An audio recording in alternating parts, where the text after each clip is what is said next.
How are you? Good, good. Tony, did you get a chance to read the story that I wrote about the Lange one? Yeah. It came out last week, no? Yes, correct. Yeah, it was funny. It was cool. So can you tell me what it was that Blumlein said to you when you told? Was it when you were going to leave that he said that you will one day you'll come back and you're going to work in Lange? Yeah, it was when I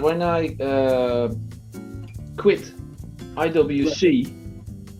I gave notice, and the coincidence was that I didn't speak French before going to Renault Papi. So and Mrs. Blumlein, his wife, is French.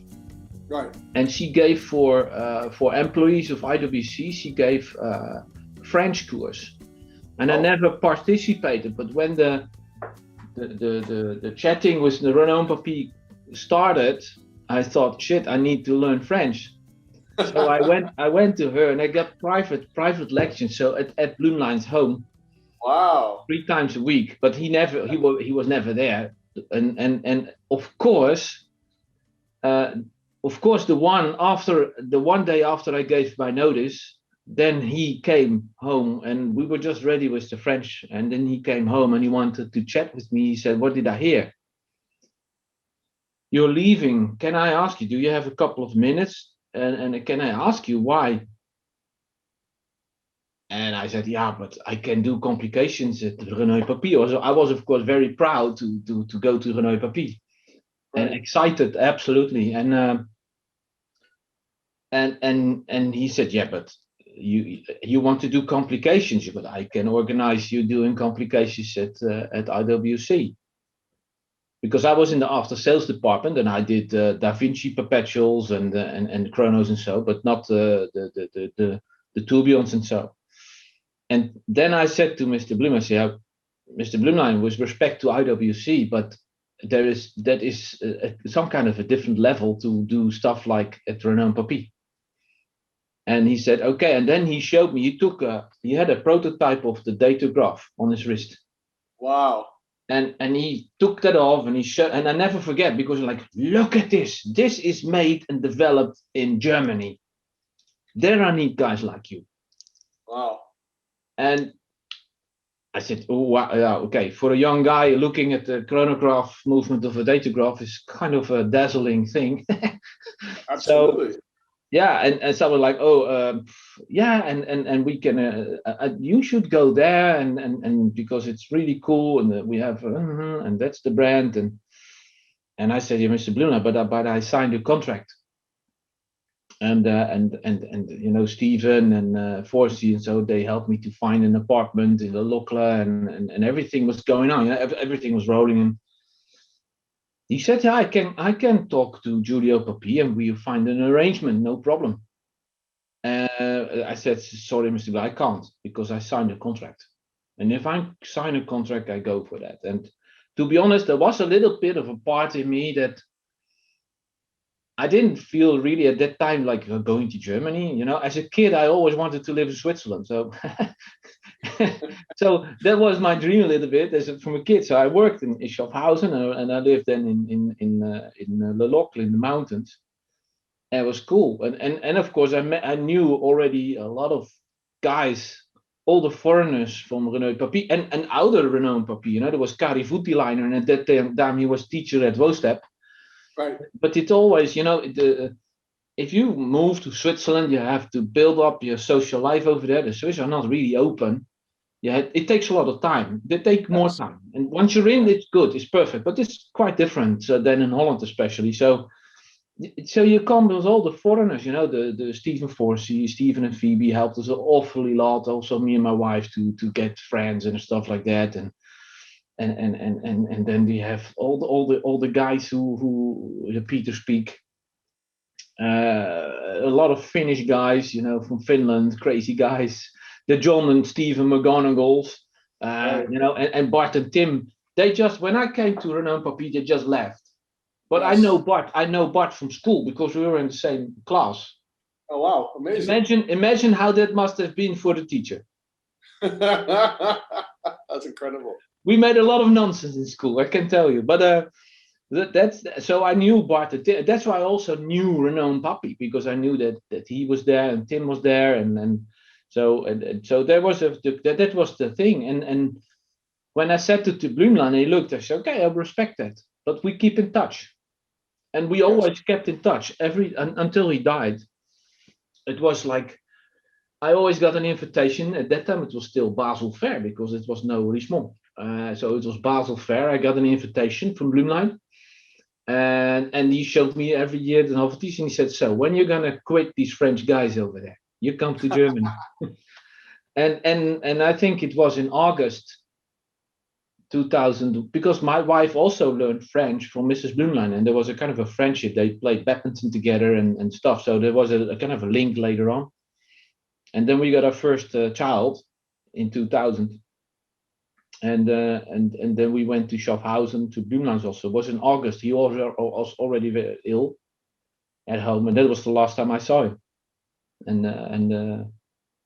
the bizarre thing was that we had, of course, at Renault Papi a project for Lange, and Robert Greubel was doing that, but he left the company. So, and no one else in the company, Renault Papi, spoke German or something like that. Only Robert and me, but I was a watchmaker. So, right. And really 2 weeks after the funeral of Mr. Bloomline, where I represented, I went there for representing Renault Papi.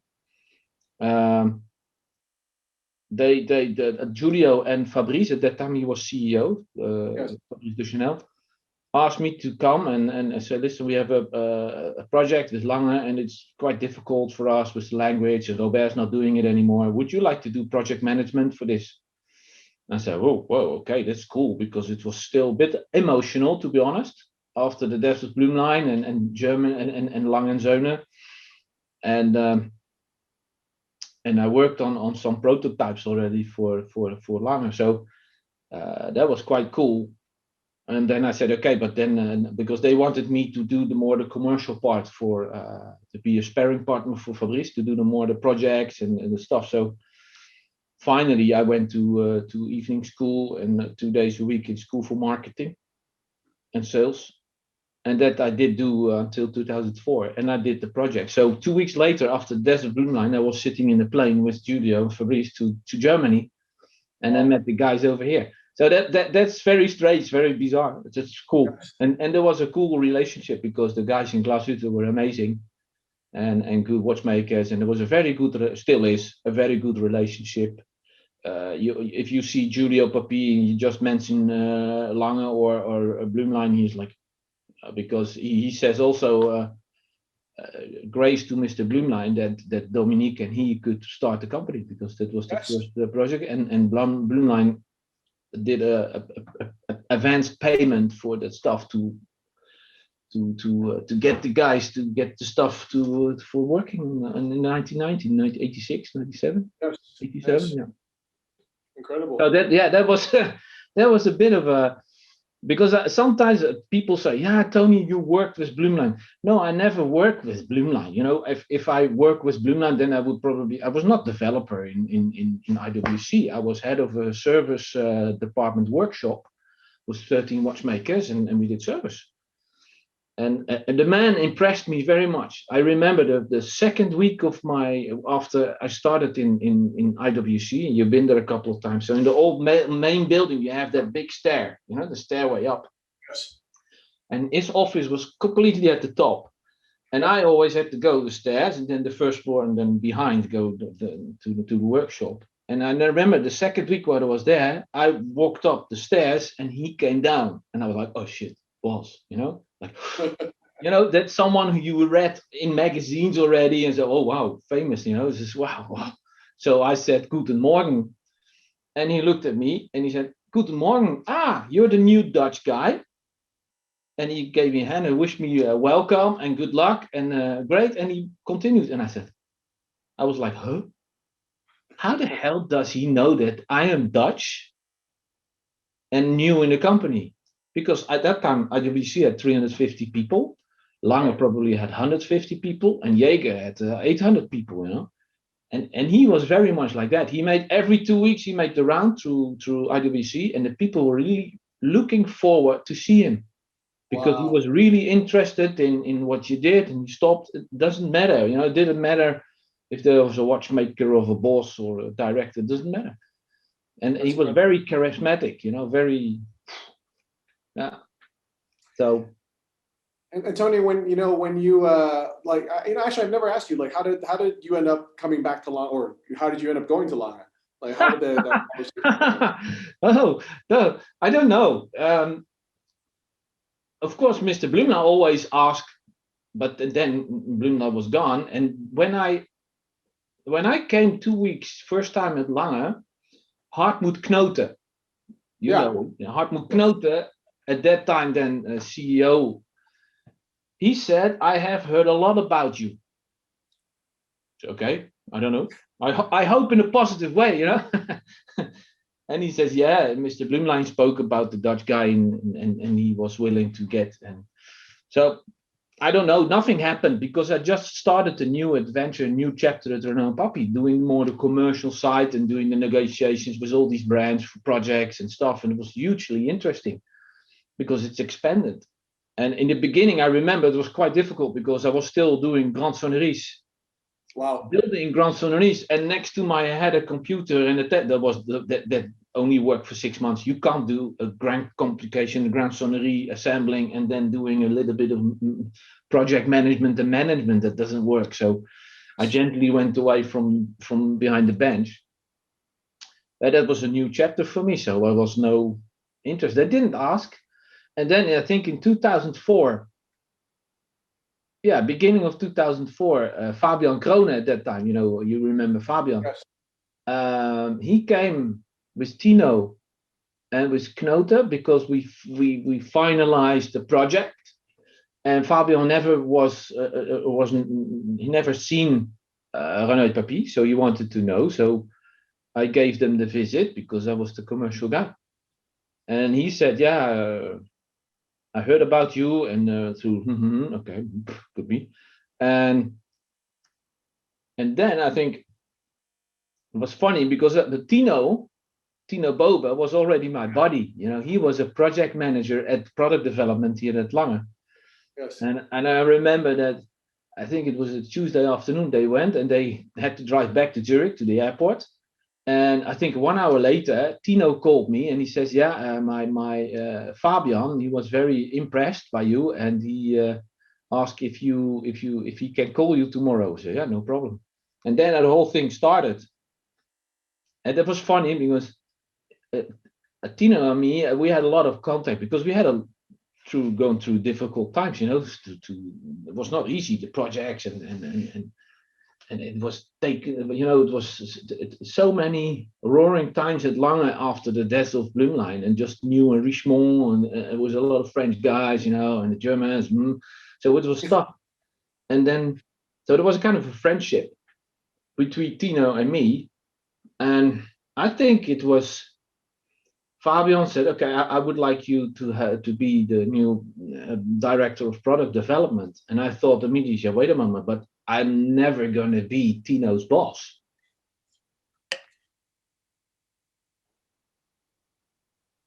And I said to Fabian, so no, we have other plans with Tino, because I want to do Tino doing the manufacturing. So he will be director manufacturing and you development. That's a perfect combination. And I said to him, yeah, does Tino already know? No, he doesn't know yet. So, okay, ask him. If he says yes, we continue. If he says no, no way. Nice. But Tino said yes. So now we're still brothers in arms, and that's, I think it's a very good. I think it's a part of the success that we both of us, often is between product developers and production. The guys in the production said, oh, these idiots in the product development, they don't know how to develop products, and stupid assholes, blah, blah, blah.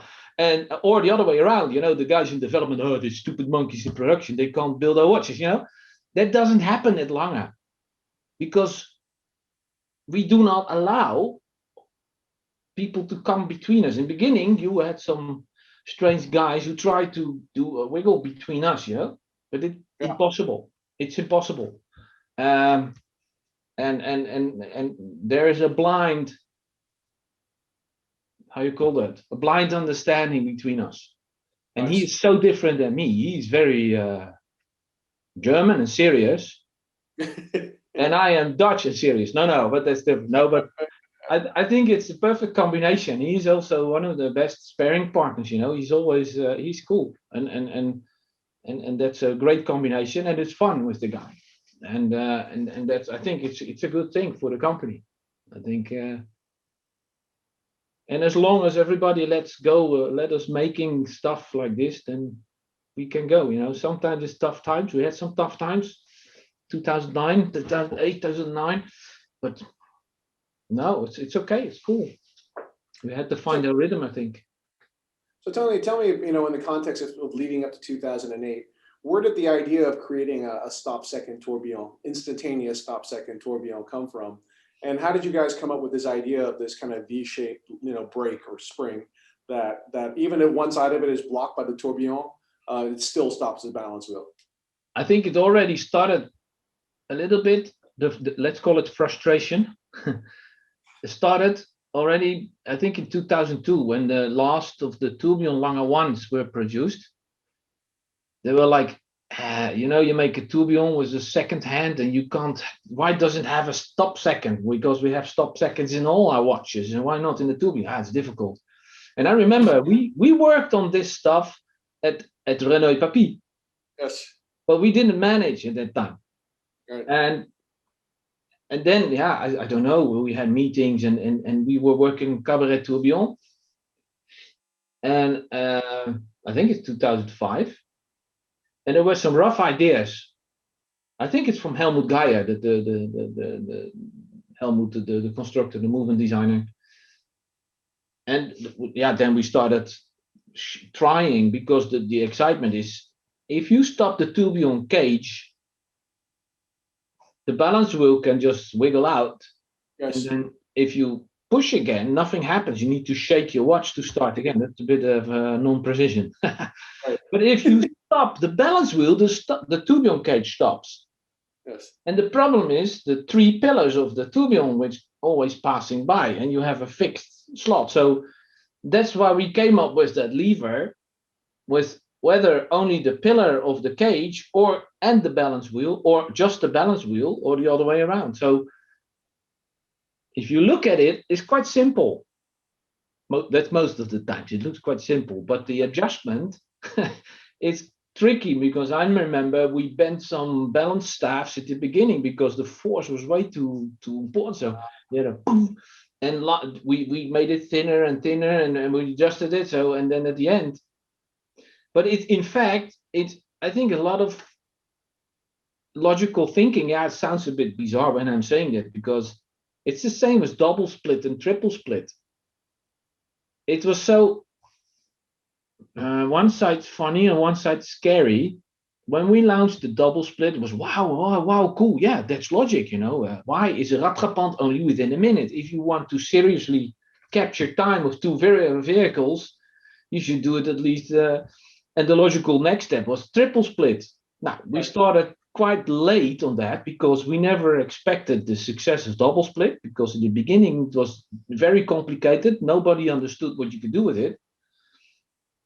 And then we said, okay, let's do the triple split. But the triple split, I can tell you, when we launched it in 17, I think, 17, the triple split, the first one, I was a bit nervous the last months before SIHH, because if now is the moment that another brand is doing some idea like this, it's but it didn't happen. And it was 14 years after launching the double split, we the same company, launched the triple split, although in these 14 years no one else had that idea. And that's the least to call it remarkable. I don't know. You have great Swiss brands who do everything in chronographs, and of course they should not have called it triple split, but another thing. They could have done it, and they didn't. And that's so funny, because I think it's our job to think about watches and to play with watches and see, what else could we do? Or you look at what our colleagues do, and we always, oh, wow, if we would do it, we would do it differently. And that's a little bit with the tourbillon stop. Everybody, all the brands, although it's not completely the truth to say, today a tourbillon is way more precise than a regular bell. That's not true. The quality of the springs and everything is so that you can have a regular watch. It was designed for pocket watches, and we have it on our wrist. So, but it doesn't matter. But everybody, high precision tourbillon, yeah. But the client, so that the one who's paying the money and wear it on his watch, on his wrist, he should be able to check the precision. Now, how you do that? You pull the crown, the watch stops, you set the time, and with the time signature, you push the crown, and you look 24 hours. Oh, wow, only 1 second, or only 5 seconds plus. Yes. But until 2008, with the Cabaret Tourbillon, with the stop tourbillon, it was not possible for a client. Incredible. It's actually quite crazy, no? Yes. I don't know. I know a little bit because I know how we used to work in Switzerland. And you know what all these guys do? These watch companies, they go to their attics in the archives and they say, oh, look, we did in 1923, we did an extra thin pocket watch. Oh, let's do that. Let's miniaturize it. And we do an extra thin wristwatch. I don't know, because sometimes I think Swiss made sells automatically. And Blumlein and Walter Lange, I heard later that people from the industry said to Blumlein, Mr. Blumlein, are you sure you want to start a luxury watch brand in Glashütte in former Eastern Germany, where they drive these funny cardboard cars like the Trabants and stand in line for bananas? They don't know. It was like that. And so Blumlein knew that he had to top everything. Only 200% we need to do, because we are not Swiss made, we are Germany. And that is quite a remarkable thing. He did a very genius job. A lot of stuff from the beginning came from Blumlein himself. I know that he had some sketches and stuff like that. He knew exactly what he wanted. Incredible. Great. Yeah. It's and that man, I think that moment, coming back to the beginning of our conversation, then he said, are you sure you're not going to join Lange and this? I think there he injected me with the Lange virus, Yes. Because it's really wow. And from that on, I dreamed of Lange. I always spoke about Lange when I was working with renault papi. I don't have an Audemars Piguet actually. But what I did do, I bought a Lange one in 2002, a pink gold. I still have it. Yes. My private watch. Wow. That was funny. Yeah. So I was a big fan of the brand. So it's kind of a dream. Absolutely. Well, I love what you said also, because that he was very conscious of the fact that he had to outperform, all the Swiss brands, because there was already this attempt to discredit what was being made in Glashütte. But the thing is, when you launched those watches, those 4 iconic watches in 1994, there's nothing anyone could say. They were just so incredible, right? From a finishing perspective, from a function perspective, first chain infusé tourbillon, and the arcade incidentally was there too, right? Yep. And you guys continued that, and in 2008 with the first top second tourbillon. It's really cool. So how does it make you feel to see that watch is still like very relevant today, and there's this beautiful handcrafted version of it with all this guilloche work on it?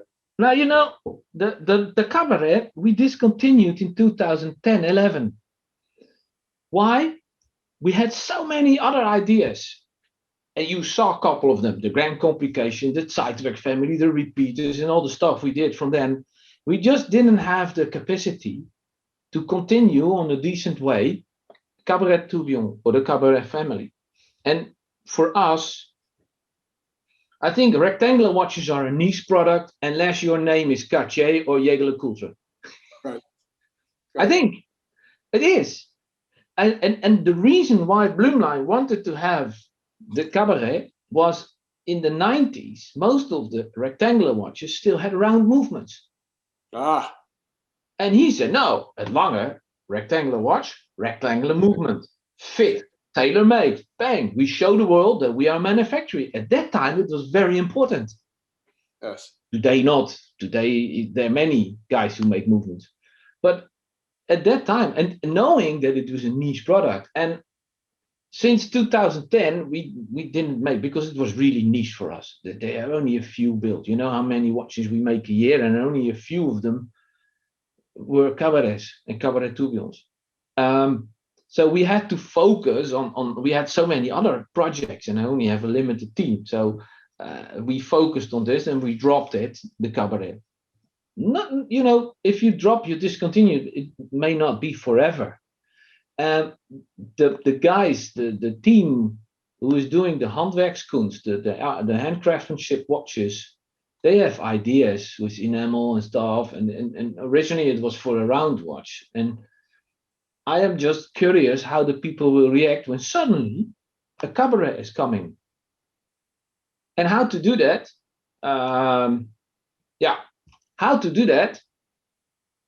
Make a Handwerkskunst. So you have now the 30 pieces, and we are already happy that it's only 30 pieces, because if we do internally present that to the team, the sales guys say, what? Only 30? I could sell 100. Yeah. But to build 100 of these enamel dials, it's we had very strange things with this dial.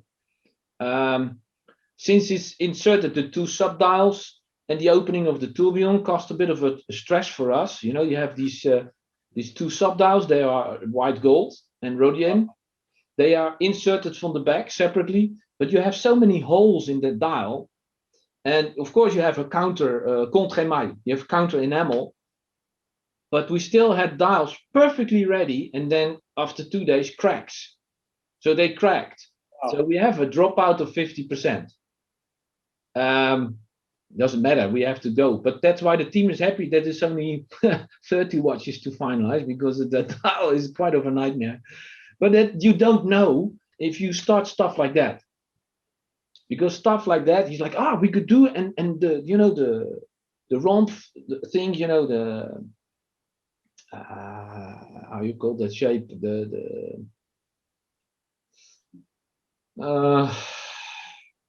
what's his name? The lozenge, is it lozenge motif? Yeah. Which is known from Lange dials. You have these in the Lange one, and then try to hand engrave that in that straight pattern there, and let it come back in the 2 tourbillon bridges. Yeah, it was quite cool, and it's quite a cool thing, because the logo A. Lange Söhne is printed on top of the enamel, but the enamel is translucent. So if you turn your watch, it's like the logo is floating. That's cool. Amazing. So that is the fun part. So, and we just try out how people react, and who knows, you know, maybe in a couple of years we say, we do maybe so once in a while something with cabaret or cabaret tourbillon. Who knows? Maybe we make even, because if we would do a regular cabaret, we probably would update the movement. We do not take the old movement and put it in, because that's still with the old hairsprings. There's no free-strong balance stuffed in. You have to update your movements today. You know, people want to have a longer power reserve and stuff like that. But this was cool, because we put up some plates, and we did some extra, even more finish on what we do normally. The bridges is really the grained surface on the other side, and the tourbillon cage, and of course the tourbillon bridge. This one. And all the wheels extra, yeah, it was cool. It's just a nice Handwerkskunst version. It's fantastic, man. Really, really beautiful. Yeah. So it was funny that you mentioned Tino Bobe, because I remember I went to go visit the manufacturer once, and Tino was showing me the different complications, and I met Helmut Geyer, because I think he'd worked with Andrea Fleischer on the Datograph, and I had some questions, so it was very nice he was answering me those questions. So then Tino and I started looking at the Perpetual calendar watches, and I was trying to be quite clever, because I was like a young watch journalist at the time, and I was like, hey, Tino, so is your Perpetual calendar, is it synchronized or desynchronized? And he said, oh, it's both. And I said, really? Because at the time I had seen all the synchronized watch that Kurt Klaus had made, and then of course Ludwig Oechslin as well. But there's obviously an advantage to being able to set things separately as well, because if you set it too far, for example, then you can go backwards, so on and so forth. And so I said, so explain that to me. He says, well, yeah, so I know like on the Langematik Perpetual, you've got a pusher at 10 where you can set everything together synchronized, but then you can desynchronize it and set it separately. And I was like, why doesn't everyone do that? So Tony, why doesn't everyone do that? I think it's more complicated because you have to go, imagine, if you have let's call it a classical perpetual calendar, Swiss one, with all the integrated correctors there and there and there. And if you want to have something, a pusher where you activate all these pushers, you need to go all around the movement with the one pusher. So you have to connect the pusher at the 10 o'clock side with something which is switched on the 4 o'clock position, and so you have to go. There is also a long grosse wippe, we call that grosse wippe, long bascule, the long lever, and if you do not perfectly adjust that, it can cause really strange, especially in combination with the outside date, strange failures. We had in the beginning, we had the lever too thin because we want to stay thin. So you do a lever like all over the movement and you pushed it, it was too thin. And what happened? It needs to have a click. Of course, you need to click and everything goes. And the click, before you have a click, you have a kind of a resistance and then it snaps. Right. But the lever was too thin. There was too much elasticity. So this is too early for me. Elasticity. Okay. and it bounced and it went. The date went not from 25 to 26, but it went to 25 to 28 to something like that. Right. It went too fast. So it over snapped. So that was a kind of an adjustment. And we finally found out that if you make the lever, and we're talking about a tenth of a millimeter, slightly thicker, and you guide it really with little plates, cover plates, so it can't bend and everything. It's a tricky thing. And then I think probably, let's call them the Swiss again. The Swiss say, we always did like this, and people used how it works, so why should we change? Never change a winner. I don't know. Maybe. I don't know. Because it's a risk. Yes. If you say, we have a beautiful perpetual calendar, and it's very easy to assemble because the Swiss perpetual calendar are quite easy to assemble. You can build the plate in a day as a watchmaker. Yes. And for us, you spend 4 days, so you have a different point of margin. So, but it's only because there's one pusher who can set everything. Yeah, but it's for the wearer. It's really cool. Yes. That's amazing. So anyway, I love the new Langematik Perpetuals. I like the blue dial as well, but I love the functionality that underlies this watch. And to me, it makes it, it's a beautiful watch, and it's, the only or the first perpetual calendar with the signature grand date. But I love the fact that you can advance it in a synchronized way, and you can advance it in a desynchronized way. And I love the fact that you got zero reset. So you were talking about seconds hands as well, right? And how it doesn't make sense on the tourbillon, which is supposed to be the master of precision if you can't stop the seconds hand. Well, this one's got the seconds hand that jumps back to zero, which is super dope, And it's also, people underestimate the complexity of zero reset. It's actually quite tricky because many people say, hey, this is so cool and genius. Why don't you have this in all your watches? Because it would be too expensive. It would wait because it is tricky with the axe with the heart-shaped cam and the spring and the levers. It's just a kind of almost building a kind of a chrono thing in a normal watch, but it's cool. And do you know, actually, with the coming back to the 10 o'clock position, the corrector, that the first Langematiks were delivered with the typical rectangular pusher. And here on this image you don't see, because it's an integrated pusher. Nice. And you know why we had to change that? Why? Wait, because people would put the watch down and they would accidentally advance everything. Yeah, and we didn't know, because Most of the watches at that time were delivered with a prong buckle, a simple one. Ah, yes. But that watch was the first. The deployant. People with the deployant. And what happens Yes. if it has a deployant? You put it on its side. Yes. And we got watches back, but the perpetual calendar is not working. It's 52 days, and the watchmaker took it apart and he didn't find a thing. Right. And until we just, per coincidence, we discovered, oh shit. And then we said, okay, so we need to reinforce the click, the resistance of your pusher. Yes, yes. And we did that in a prototype.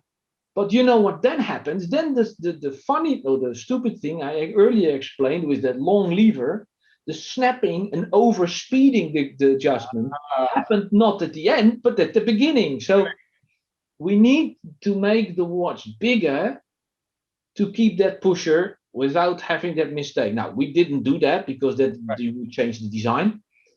We learned from this watch, and in the Datograph Perpetual, that is the reason why there's that interlocking system. With the Datograph Perpetual, there is the 10 o'clock pusher. Yes. It doesn't work. You need to pull the crown. Yes. And then it works. Yes. That's cool.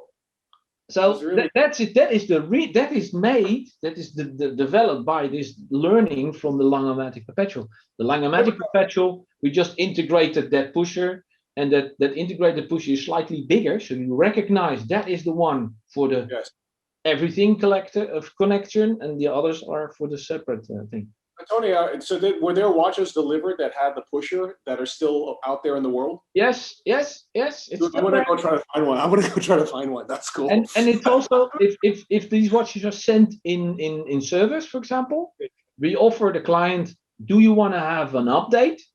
Yes. So we change it for you, or you want to leave it like it is, because many collectors say, no, it's original, leave it. Yes, that's cool.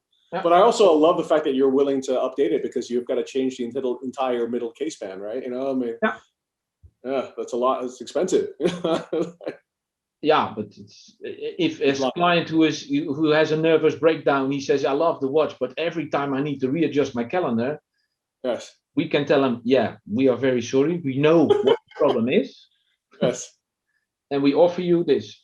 We change, we modify if you want to. And then suddenly they say, no, it's not original anymore. I wouldn't change it. No. You know what you can do is just get a prong buckle. Then you'll never have that problem, right? Yeah, you put it flat. Then exactly. Yeah, we say that. Yeah. So, okay, Tony, I should ask you about the third watch, which is the Saxonia Thin with this very lovely gold floss dial. So question for you. Is gold floss the same as what? I know there's two types of aventurine. There's a stone, and then there's this material that's made in Venice. Is it the same, or is it kind of? No, this is glass. This is not a natural stone. Okay. This is glass. It's blue glass. Yeah. It's a semi-transparent, so and there are millions of copper flakes melted, and they what it is, the production, they make kind of carrots, and these carrots are sliced and very well polished, which is a bit of tricky, because sometimes during polishing a copper flake is on the surface and you polish and the copper flake is pulled out, and then you have a little hole. Oh wow. So it's a bit tricky. These dials are okay because they are one-piece dial. So there's a very thin plate fixed on the silver carriage dial. Right. But you may know that we had launched the little Lange One Moonface with also the copper blue dial. I love that watch. And that's a tricky one because that's a four-piece dial. You have a carriage plate, you have the main dial, and then you have the hour-minute dial, who's put in separately, and the little Moonface dial. Right. And in the beginning, that was a bit tricky because we had some. If you don't glue it properly on the silver carry dial between different thickness, you had cracks. So we had in the beginning a bit of a trouble, but we're working on that now. But it's not the natural aventurine. Okay, got it. Anyway, it's very beautiful. Tony, the people are telling me that I need to finish the interview with you, so it's been an absolute pleasure. And let's catch up soon, man. Like, I love listening to your stories. Congratulations on the new watches. They're really cool. Thank you, man. I hope to see you soon in Flash, live, after this horrible time, no? Well, I'll be in. I'm going to go to Geneva Watch Days in September, so maybe Okay. I can make it over to Glashütte. It'd be fun. Yeah, it will be cool. Would be great. Oh, we have Hampton Court in the beginning of September. Just for Oh, you to nice. know. Okay, I'll come. I'll swing by for that. That's perfect. Ask Wilhelm. I will. And I'll we make a see note. each other. Awesome. Okay, Wei. Take care. Stay Okay, healthy. take care, brother. Have a good day. Take care. Bye bye.